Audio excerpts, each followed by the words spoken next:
Good evening and thanks for joining us on Today Tonight. We begin with an exclusive report on the man who doesn't mind giving opinions but does have trouble giving answers.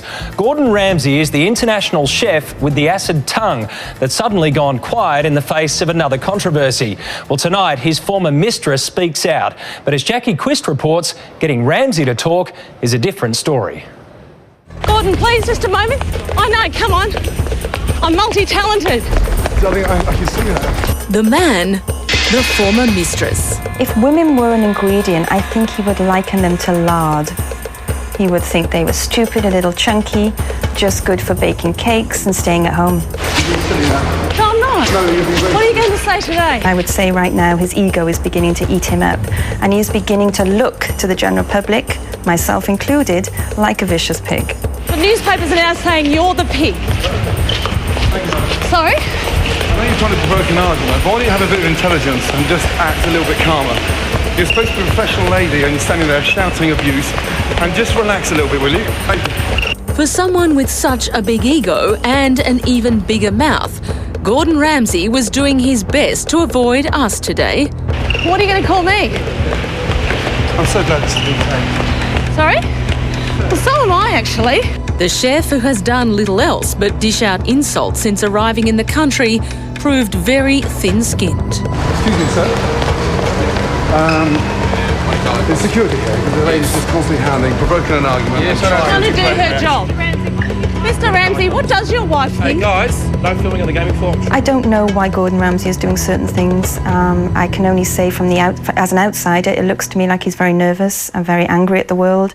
And this woman should know. For 7 years, Sarah Simons was the chef's secret lover. When I knew him, if you could get past the hot-headedness, he was quite a nice person. Sadly, these days, I think he's growing into his own persona and almost becoming a parody of himself. Speaking exclusively to Today Tonight from her home near Los Angeles, the 39-year-old says she is outraged but not surprised by her former lover's remarks about television host Tracy Grimshaw. Gordon Ramsay called me a name I'd rather not repeat. It's so disgusting and low level. I still haven't forgiven him for it, so I'd rather not say it on national TV.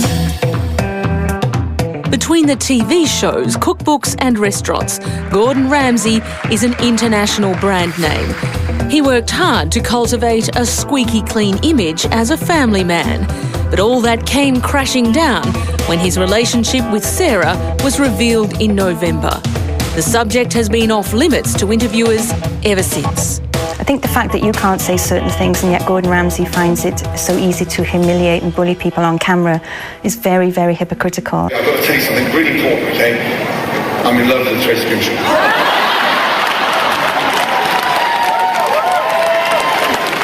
I've been seriously for the last 10 years. Damn. What do you think her name was? Don't say Tracy. Like many, psychologist Michael Carr-Gregg was astounded. I thought they were bullying in the extreme, completely unprovoked, unnecessary. You should see the lady that sat next to me. Where was she?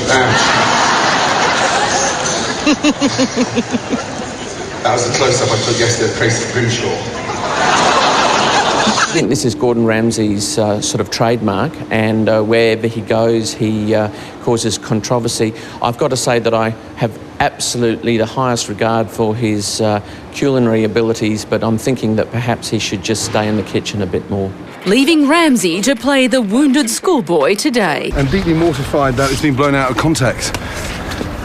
So things have been over-exaggerated.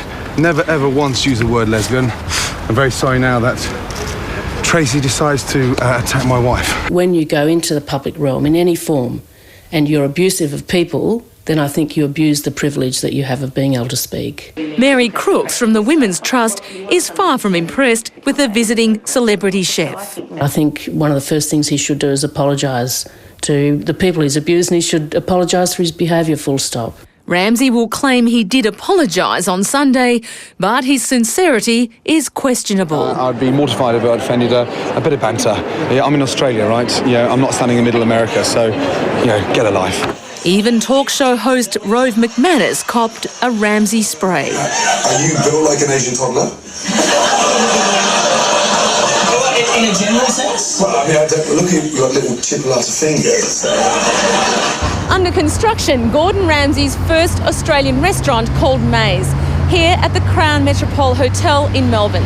It's due to open early next year, and no doubt he's hoping it'll do better than his other international businesses. Outside of London, his restaurants have been hemorrhaging money. Things were so bad last year, Gordon Ramsay Holdings was almost forced into administration. His flagship restaurant has fallen off the list of London's best, and his gastropubs have been accused of serving pre-prepared meals. I could never possibly comment on whether I think Gordon Ramsay's career is over. I have no idea, nor do I care. But if he keeps doing things the way that he's been doing recently, I think he's not helping it, put it that way.